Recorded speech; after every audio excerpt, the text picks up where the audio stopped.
Four-Wing Cold Lake, located just 3 hours east of Edmonton, Alberta, is the home of Canada's largest tactical fighter training range, and the place where all fighter pilots are trained. The unique part about NATO flying training in Canada, we have several things which make us an advantage over most similar training places in the world. First is our airspace, which is absolutely huge. Our low-level training area goes from Prince George, BC to Flin Flon, Manitoba, north of 60 and just south by Edmonton. We can fly down to 250 feet in that area. So comparatively speaking, if we put that over Europe, that's almost all of Germany, Switzerland, France combined. So it's quite a huge training area. We have the Cold Lake Air Weapons Range, which is located approximately 40 kilometers north of Cold Lake, and it's a rather large range, approximately 100 nautical miles long and 40 nautical miles wide, along with airspace that encompasses approximately 200 nautical miles square, which we can conduct large force exercises for training. The practice bombs they use here at 410 Squadron are exactly that. They're practice bombs. They're not high explosive bombs. They have the same shape, size and flight characteristics of a normal bomb. However, when they do hit the ground, they don't explode. It's called an academic bombing range. So you go down there, everyone flies around kind of a racetrack pattern, and you have practice bombs that you drop off your airplane. We have different profiles we fly. Right now we'll be practicing 45 degree and 30 degree bomb deliveries and 30 degree strafing, which is using the gun to shoot at a target. And you just go around and you try and hit the target. It's all happening really fast. You get about 15 seconds on the downwind to kind of keep track of the airplane in front of you, set your pattern spacing, debrief your last drop, see what went wrong, and try to improve on the next one. That all happens in about 15 seconds, and it's time to roll in for the next attack. If you ever want to go on a good puke ride, that would be the one. We do a 5G pull off the target, and that's 5G. It's a fairly long pull to 20 degrees nose up at about over 500 knots. Climb up to about 20,000 feet, and then it's a big level off out there, and then a big dive bomb again. It's basically about a 20,000 foot roller coaster at 500 knots. These 5 students are almost finished their 8-month basic fighter pilot training in the Hornet, also known as the F-18. It's been a long road for these pilots. The 410 course for a fighter pilot is very much the culmination of 4 years and the final official course that they will go through. After they graduate here, they, for all intents and purposes, are F-18 pilots, and they can say that. When Truth, Duty, Valor returns, the ups and downs of fighter pilot training.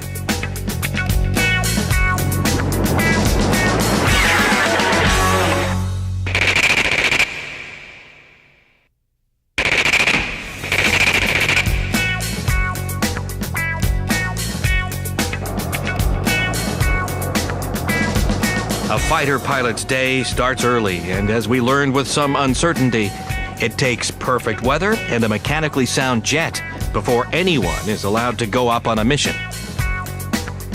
We've got at least 2 right now. How's it looking there, Sergeant? How's it looking? Yeah. We have 2, and they're looking at 2 more. Small things can go wrong. We have minor defects which get corrected almost on a daily basis. There are major snags which we try to get them rid of overnight, and then the next day they can fly again. For about every mission, which is about 1 hour, 1.5 hours, we do about, depending on whether the aircraft is broken or not, about it could be one whole shift, which is 8 hours of maintenance on it. So the maintainers keep them flying. Are we, has a decision been made on what we're doing with the schedule here? No, just leave it. Everything's just shifting to the right. So everything's just going a little bit later. So just leave it as it is right now, and we'll amend as required if the jets go like this. So we're relaxing an hour, did I hear you say? Okay. This is called the ops desk. It's just whenever there's aircraft in the air, we always have a pilot at the ops desk. I have a radio here, and they can call in. They can ask for information, changing weather. If they need help going through a checklist or they're having an emergency, they can call and ask for some assistance here. And and then just basically coordinate between the maintenance side and the flying side, so we know what's going on, which jets we're going to use, and just get the paperwork out of the way. The other thing that's important here is the actual weather forecast in Cold Lake, which is this segment here, and it shows us what the weather we're expecting. But today the weather's great. The weather may be great, but without enough jets, these guys might not fly this morning. As usual, we caught them studying for their anticipated missions. Into a visual merge. First time flying the Hornet is like every other trip. It's awesome. I love it. And you know, my next trip is a solo. The solos are awesome because there's no one in the back seat beaking at you, telling you how you should do it. I'll be up there thinking about something tactically, fighting or whatever, and then I'll look back and realize that I'm in a Hornet and I'm fighting some guy, and I'll just start smiling because it's awesome. It's not the first trip right away where you do your full afterburner takeoff. It's not till about, I think, the third trip. But as soon as you get those afterburners in, it's like a completely new aircraft to fly. You get pushed back in your seat, and you go for quite a ride. You take off quick, you accelerate quick, and you have to actually worry about the sound barrier when you're climbing up because it does accelerate so quick. And that was a thrill ride. All right, what do we got? If one of us breaks, can we go single ship to the range? Yeah. I'm still on the schedule, it's just later. Just later? Yeah. In a brief, which is before the flight, we will outline what we're going to try and achieve on the mission. So we always give ourselves some objectives so that we can focus our attention training-wise on what we're going out there to do. Then we'll run through exactly what we're going to do airborne. We'll run through what they should see. We'll run through a few what-ifs. If things quite don't go according to plan, these things might happen and how they should react to those. And then we'll sum it all up at the end.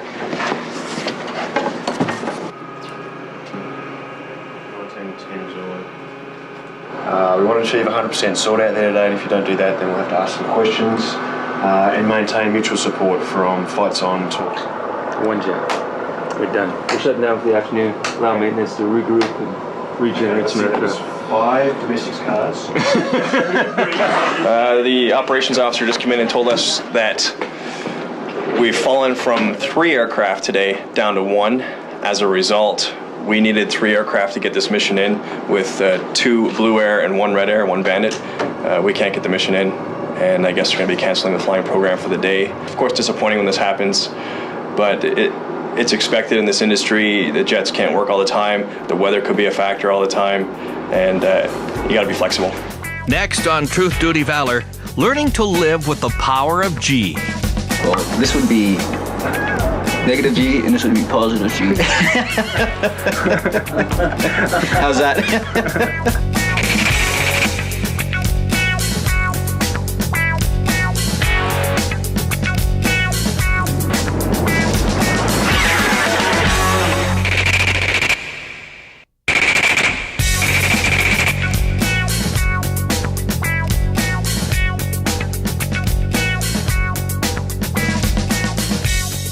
Very mentally demanding, and as you know, studying for anything for a long period of time or concentrating intensely for any one thing on a long period of time mentally drains you, but it's also very physically challenging, and throwing the jet around the sky in every direction conceivable to man at up to 7.5 G does take its toll on your body.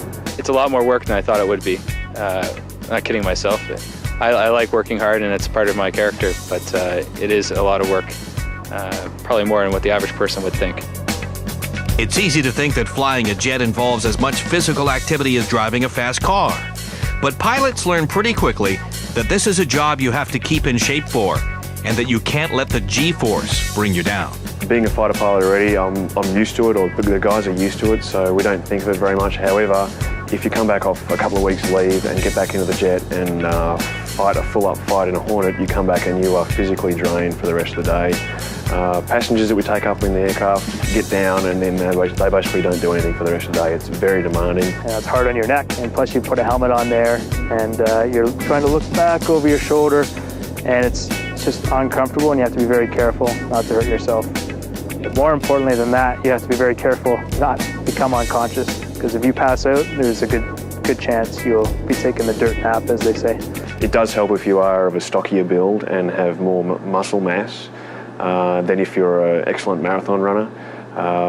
You want to eat a lot of fatty foods and have high blood pressure is basically what you want in a fighter pilot, and to be a short guy.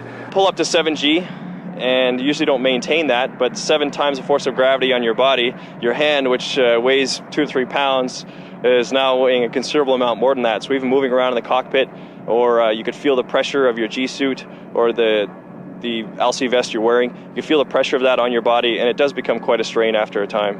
It's a different feeling. It's more of being sucked into your seat by the G than anything else.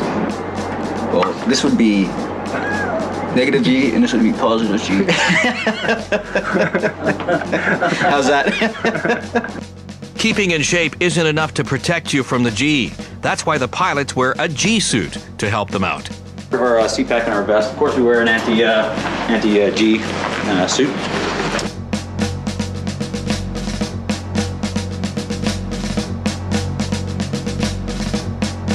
And obviously, what you don't want to do is pass out in the airplane, go nappy while you're flying, because that's not going to be good. So as you pull a bunch of G, the blood wants to run down to the bottom of your body. It's just physics, right? Anything in the airplane wants to go down to the floor. And of course, when too much blood goes down to the bottom of your body, there's not enough left in the top of your body, and your head needs a lot of it. So your eyes are very susceptible to it, but as your blood pressure begins to drop a long way in your head, your vision will start to gray out. And that's kind of one of your first indicators. Oh, I'm starting to run out of blood up here, and then you actually get blackout, and you can lose consciousness, which can be fatal, of course, because if you happen to be pointed at the ground when that happens, you might be napping for up to 20 seconds, and that is plenty enough time to end up in the ground. So this suit is designed to prevent that. It's supposed to give us somewhere in the order of 2 extra G capability. Basically, it plugs into the ECS system on the airplane, and it inflates. As soon as there's a regular valve behind the seat, as soon as that valve feels the G coming on, it starts to pump air into the suit. And there's basically 3 bladders, or 5 bladders, I should say. 1 on the upper thigh on each side, 1 on each calf, and 1 in the abdomen. And the harder it squeezes your body, it's basically trying to push the blood back up there. And you strain at the same time. Just imagine trying to push all your blood into your head. That's what you're doing at the same time. And when we're up in the aircraft, we control the amount of G that we're under simply by relaxing the stick if we start to feel a gray out scenario. So no, there's no fear. Although the most each of these pilots will fly in a day is one 90-minute mission, it takes the entire day to plan and study for that mission. Every mission that we fly here at 410 Squadron, there's a briefing and debriefing.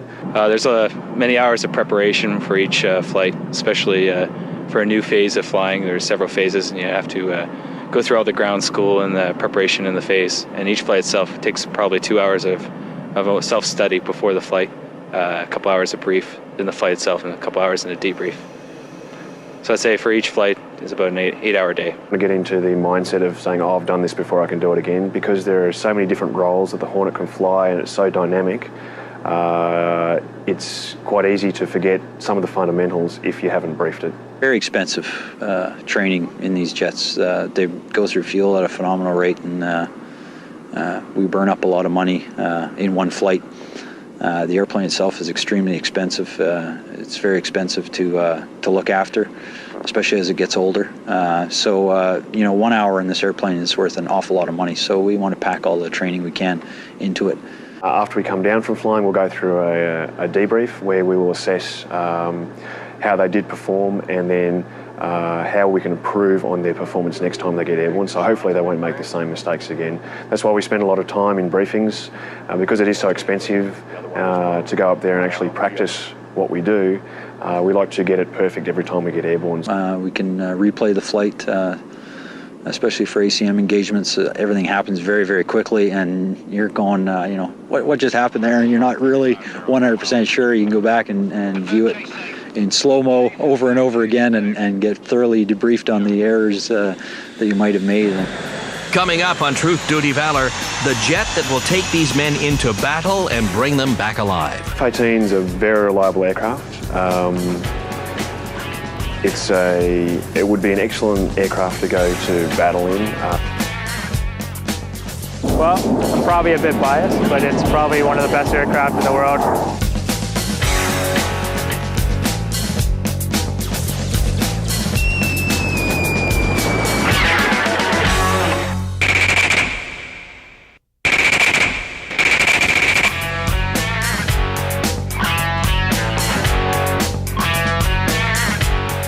In terms of combat survivability, this airplane is, I believe, second to none.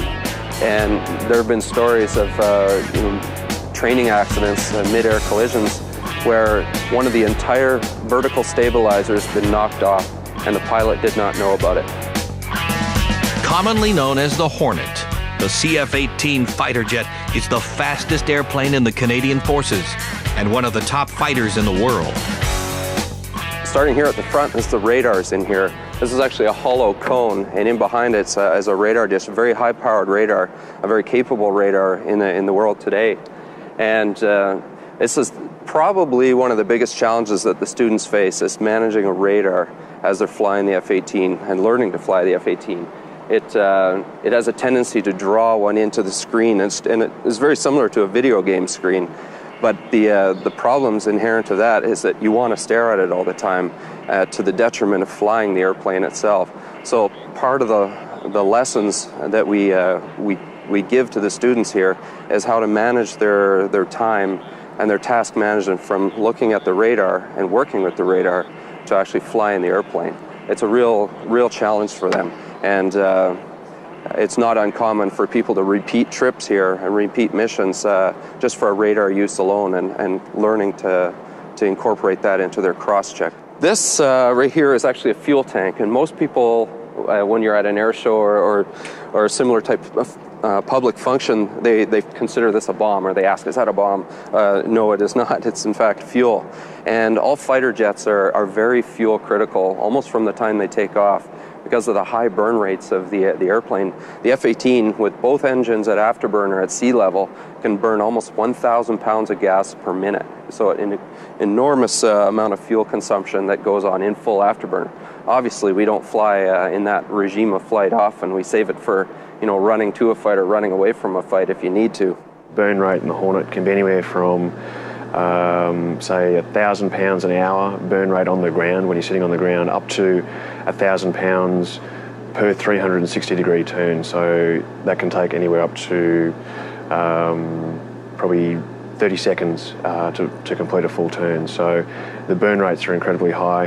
When you're concentrating all your attention on another aircraft outside and trying to fight and kill another aircraft, then all your attention is not focused on the fuel. Unless you're intimately aware of how quickly you burn that fuel and constantly refer to your fuel, you can run out of fuel, which obviously has its dire consequences.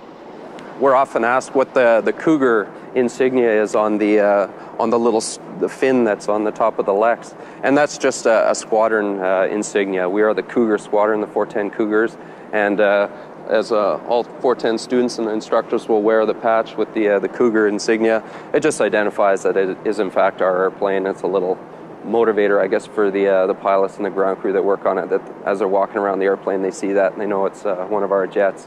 And the motto is Nocte Vaga, different interpretations, but stalk by night, death by night. And that harkens back to World War II, when 410 Squadron was a night interceptor squadron that flew Mosquitoes. And that was a night intercept airplane, and that's where the motto, I believe, was generated from.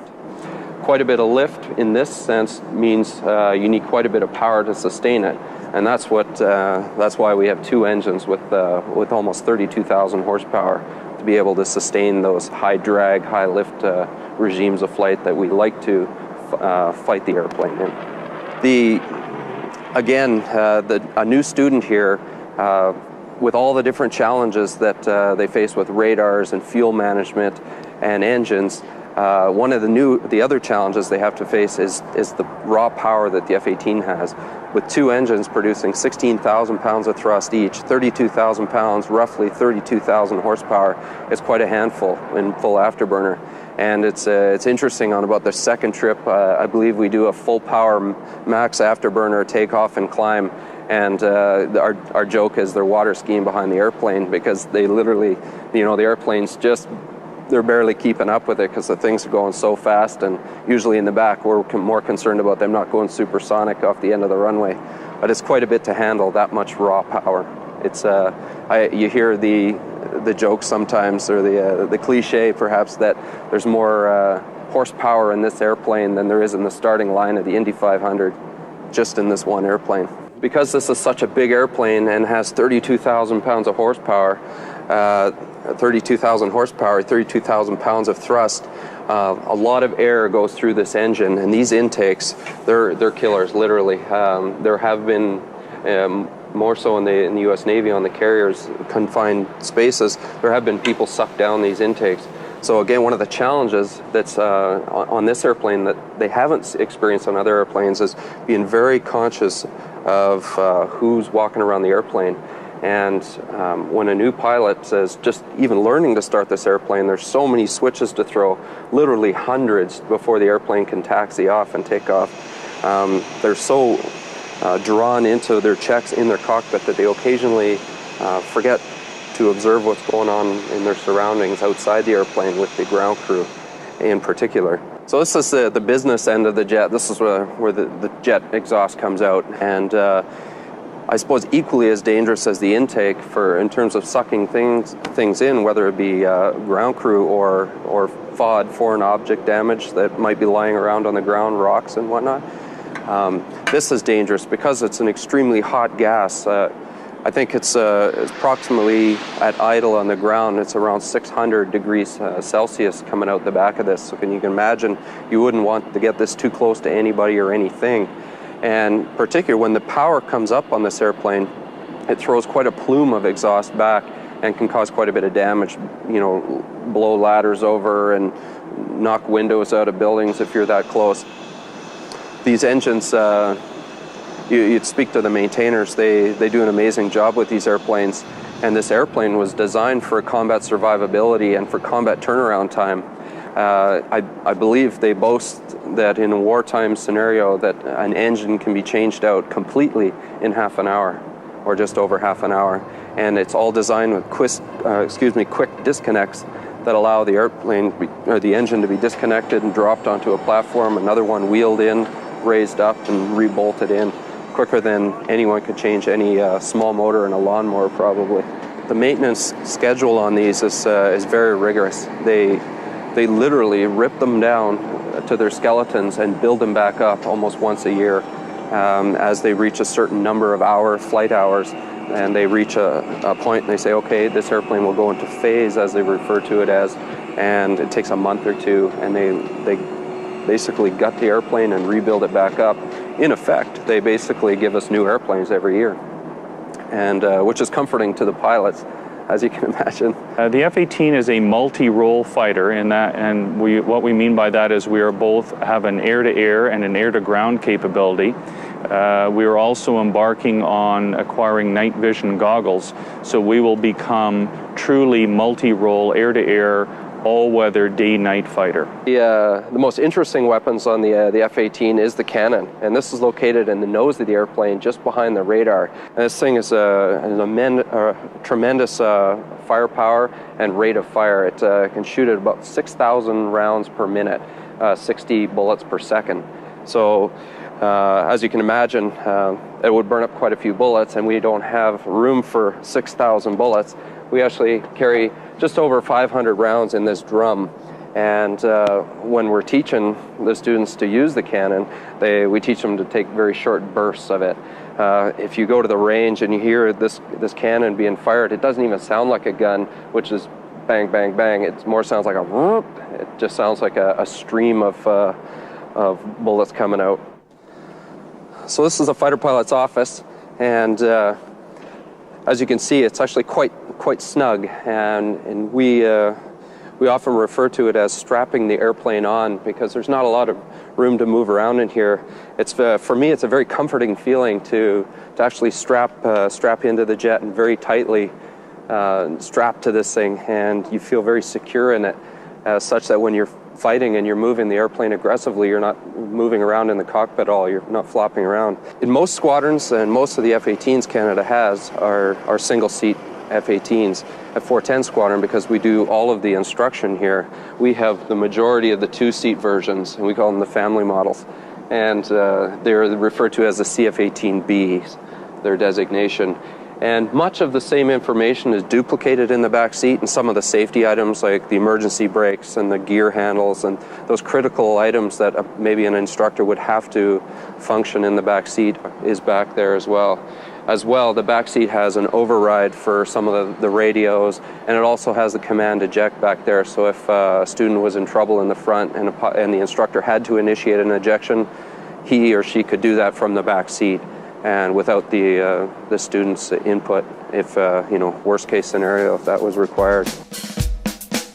There's a lot to remember for these pilots, and the added pressure of flying a multi-million-dollar plane makes the training very stressful. Not too many people in the world make it to this stage of the game. The 410 course, this F-18 course, is probably the most difficult course that these students will have seen in their lives. At least it was for me. You've got to really enjoy what you're doing so that you can put in the effort. It takes a little bit of natural ability, but it's mostly dedication, hard work, and just being able to analyze mistakes and yourself and see things.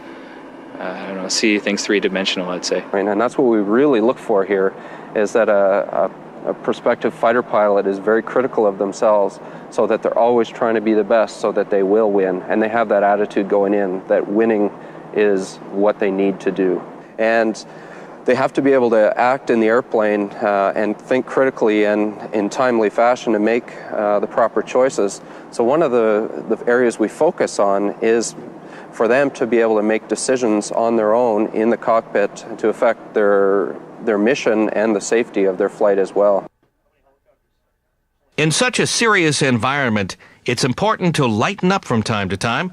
Poking fun at each other helps, and it isn't hard when you have names like Pinky, Bug, and Scratch. So inevitably everyone gets a nickname. Just like the movies, everyone refers to each other by their nicknames, but unlike the movies, it's not for something cool, and we seldom get cool nicknames. Usually call signs are there to make fun of you or poke fun at you in some way. So you screw something up or you do something, you're going to get a call sign, and it's just our way of poking each other in the chest and keeping us humble, I guess. Call sign's Potsy, and I was on the job training, which is what we call waiting. We develop the skills of an officer while we wait for further training. So I was waiting for 410 Squadron, and I was working with 416 Squadron, which is here in Cold Lake at the time. It had been about 8 months since I had been on squadron with them, and they didn't have a call sign for me. So I guess a bunch of the majors got together in Calgary one evening, and we said we have to call Mike something other than Mike. So I said, well, an email had gone around the squadron, and someone made fun of me saying, I'm the coolest guy in the squadron. And it said something about, well, let's call him the Fonz. And they sat around the table and they said, he's not quite cool enough to be the Fonz, so we'll call him Potsy. Call sign is Pinky, and that's because the first day I was here at Squadron, I kind of had a pink lock on my locker, and the guys were pretty quick to pick up on that, though I think it's red, perhaps a little color challenge. Call sign is Bug, and it's actually an acronym, and I can't tell you what it stands for. I can't tell you that on camera.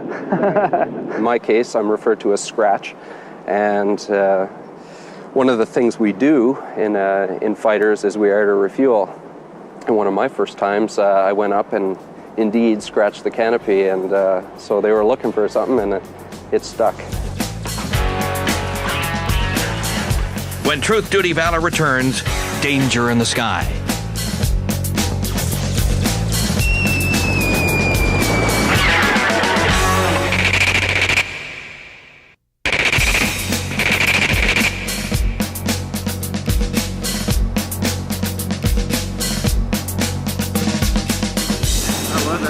Awesome. First low-level trip in the Hornet, so we were flying around at 300 feet, so that was pretty cool. Nice and fast and good fun. It's a nice jet, nice ride. Mentally, it's very challenging. It's a lot of things that the students are doing here on course they wouldn't have done before. In their training up to this point in time, they've learned how to fly their aircraft types quite safely and efficiently. However, a lot of things that they do on the Hornet, they're seeing and being exposed to for the first time. Fighter pilots have to keep on top of every aspect of flying this nimble jet. Knowing one wrong move can kill you adds to the stress. Doing all our speaking before we try to do these maneuvers, because you have to actually be able to talk yourself through the maneuver as you're doing it, because the maneuver is quite dangerous, and the guy in the back wants to make sure that you're able to keep up with the airplane, and that he's got a warm feeling in the back that everything is going well. As soon as you start saying things wrong, it's an indication that your thought processes are starting to break down, and that's a good time to maybe recover the airplane and reset that. It's all difficult. It's all building blocks. So each flight adds on to the next flight. You're always learning something constantly. So it's probably just juggling all those balls, keeping everything in order, not to screw up. Then you need to be able to picture what's happening around you. The systems that we have in the aircraft don't give you enough to tell you all the information and tell you the result. They just give you actual information and facts what's happening outside your aircraft. And then although the instructors take every safety precaution when training pilots, no one can deny that it's a dangerous job. The innate nature of fighter flying is dangerous. We train the students how to recognise those dangers and how to avoid them. Obviously, if you've got two jets pointing at each other at range, if they're travelling at 1,000 knots, say again 1,000 kilometres an hour towards each other, then the time it takes to actually get to the same point in the sky is very minimal. So we have to teach the students how to use cues to recognise that and use the aids available to them to avoid each other. Now in training we avoid each other by 1,000 feet in the air at all times, so that's a mechanism we use for that. One thing no amount of training can really prepare a pilot for is that worst case scenario, having to eject from the plane. A worst case scenario, if someone had to eject out of this airplane, there's a handle, it's right down here between the thighs as you're sitting in the cockpit, and it's with 20-30 pounds of pull, you actuate that and the seat is ejected out somewhere, depending on your weight, somewhere in the order of 20 G acceleration up vertically to get out of the airplane. This headrest, the head box here, actually contains the parachute, and unlike the sport parachutes, this one is very small. It's actually a survival item. It's a last ditch effort to keep you alive, and the rates of descent, depending again on your weight, but it's like jumping off a 2-story building. So quite traumatic on the body, and not at all comparable to sport parachuting. So you pull the handle, now you're out in the elements, and you might be high altitude at the time. Out here we might be 100 miles away up north, and we've got survival helicopters here that will come and get us, but as I say, you've got to be prepared to spend a couple nights outdoors. If a pilot survives the ejection, the second form of survival takes place when they hit the ground, and they're always dressed for it. Always dressing for worst case, so if you had to overnight, obviously north of Cold Lake in minus 30 weather, you want to be warm. So it's not a problem. You're always sweating in the cockpit because you're working so hard. Attractive things we call bunny pants, and they're basically like a snowsuit, like your mom used to dress you up in, so you could hardly even move when you walked out the door. That's pretty much what we're like when we get the full bunny suit on. This is a brand new vest for me, for us. It was developed in the last conflicts we were in Aviano, and you can see, just got some little. It's like a little space blanket type of deal, reflective space blanket kind of thing. So I guess if you got to sit on the snow or what have you, you got your fire going, and it's great because if you do ever eject and you're out in the middle of nowhere, I mean, first of all, make sure your body's in one piece and no wounds or anything. We've got some first aid stuff in here. Address that right away. Find fire and shelter basically, or just like the TV shows. I mean, you hit the ground and the race is on. If nightfall's coming, you got to get You got to get warm, and you got all this stuff to go through after you've done that. After you've got your fire going and your shelter built, you come down with a parachute, and so that's going to be a key part of your shelter. This vest is a far cry better than the old one. Of course, the old one was found that it would not survive the ejection. Most of the contents in these pockets would not actually be with you anymore by the time you got down, depending on how fast the ejection is. Paracord. Good thing about landing with your parachute is you've got miles and miles of this stuff already with you. So all you need is a knife, and away you go. All this gear we wear, like I said before, the military makes sure we're nice and warm. You don't see too many of the civilian guys walking out of the airplane wearing half the gear that we wear. We are prepared for basically ejecting out of this airplane at a 30 below day, 100 miles away from base. All our gear is geared toward that worst case scenario. Yeah, it's uncomfortable. Yeah, it's bulky to fly in, but you realize, it's pretty amazing to be able to punch out of an airplane at 200 or 300 knots, have a successful ejection at minus 30, get down on the ground, and say, I'm still good to go, and I've got all this gear here. I'm ready to spend a couple nights outdoors here. Next on Truth, Duty, Valor, this state-of-the-art simulator takes us for a ride.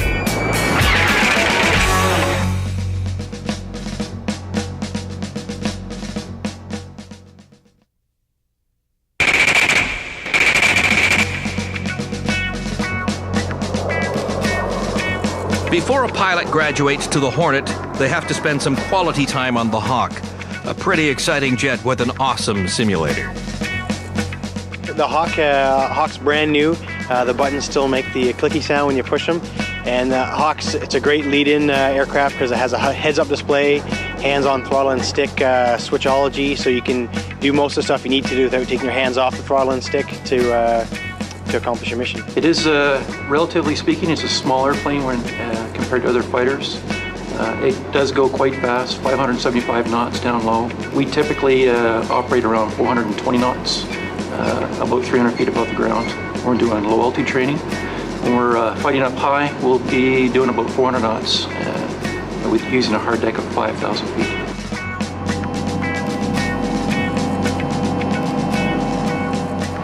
Coming from an aircraft that didn't have any simulators at all, and knowing what the Hornet is, because I've been in some backseat rides, the simulator here is just absolutely amazing. Little on the graphics and getting to know how to handle the plane, fly the plane, but the symbology for weapons delivery, for getting a sight picture for some basic fighter maneuvers when you're dogfighting in the air, is just absolutely amazing. Pretty much every trip that I did here in the air, I flew it before in the simulator, and it's just the biggest bonus there is. It's amazing. It's a place to make your mistakes, first mistakes, second mistakes, go in there, learn the habit patterns of all the switchology and the checks you need to do, so that when you do get out to the airplane, you're not fumbling around with some minor stuff when there's some big picture issues to take care of. The cockpit here is identical to the ones in the plane, and the performance is identical. You can, depending on your fuel load or what you have, what stores you have under the wings, makes the performance slightly different. And the sight pictures that you can pick up planes 3, 4, 5 miles away is just like the real thing. Yeah, all the same dangers. If you're not monitoring your fuel, you can easily run out of fuel. The instructor in the console can give you any number of emergencies to make you have to come back and land. And usually every simulator trip you do, there is an emergency to keep you up to speed on your emergency handling procedures. So it's everything that can happen to the plane can happen here. Where the lakes are in the local area and the Cold Lake Air Weapons Range is identical to here as well. The lakes, the landmarks. Simulators are incredible. They're a wonderful aid. The Hawk simulator over at 419 Squadron, I'm not sure if you've been into it or seen it, but it has wonderful graphics. It gives you the sensation that you're moving, even though it is stationary on the ground, through bubbles, balloons which inflate underneath your seat, and the straps which tighten and loosen. We don't have that ability here with our CF-18 simulator, but the simulation time reduces the cost of flying, reduces the amount of time you actually have to get up in the air to practice it, because by the time you do get into the air, it's 100% solid in your mind. You know exactly what you're going to do when you have to do it. More Truth, Duty, Valor when we return.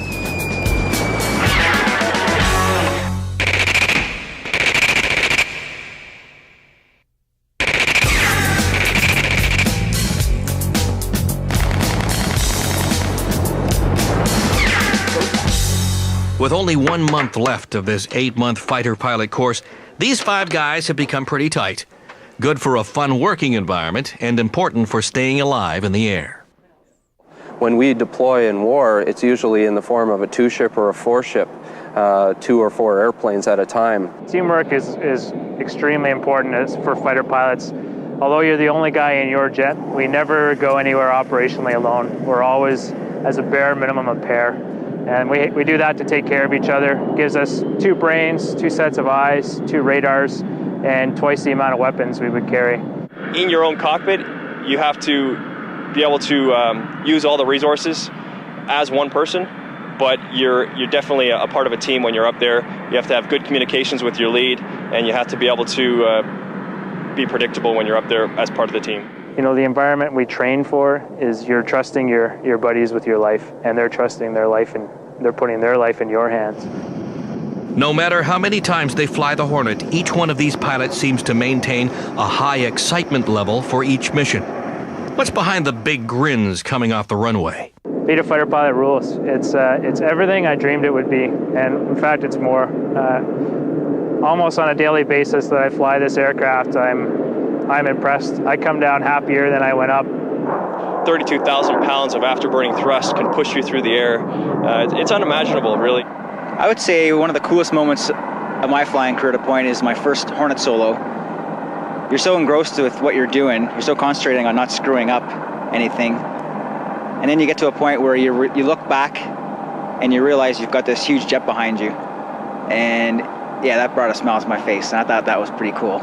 Being able to go supersonic and roll inverted just because I can. I always wanted to be a bird ever since I was a little kid, and so this is the closest thing to being a bird, I think, flying around like this. And I think F-18 being at the sharp, pointy end of things is pretty neat, and just an exciting life all around. There's nothing better than flying fighters. It's the only place you can fly an aircraft like that, like this. It's high performance, it's exciting, it's exhilarating. You can go high, fast, go straight up, straight down, upside down. You can't do that in any other airplane or helicopter, so that's why I wanted to fly fighters. I wanted to be a pilot ever since I was 5 years old. I saw the air shows and all the fighters going by, and I've always wanted to be a fighter pilot.